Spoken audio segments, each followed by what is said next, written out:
Sa isang hakbang na puno ng tapang at paninindigan, isang individual sa Agoo La Union ang kusa at buong loob na tumalikod sa grupong may kaugnayan sa CPP, NPA, NDF sa hangaring muling yakapin ang mapayapang pamumuhay at maging bahagi ng pagbabago sa lipunan.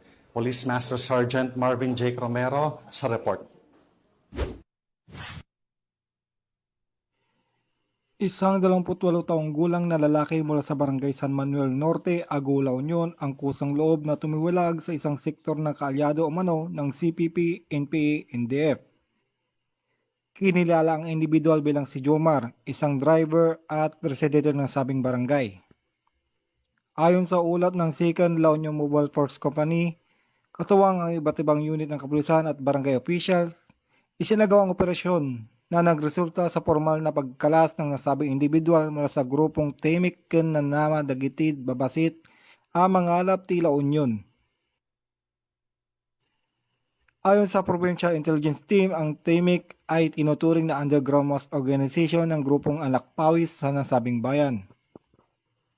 Batay sa ulat, nagbayag ang surrenderi na nagnanais siyang mamuhay ng walang kaugnayan sa mga organisasyong konektado sa CPP, NPA, NDF.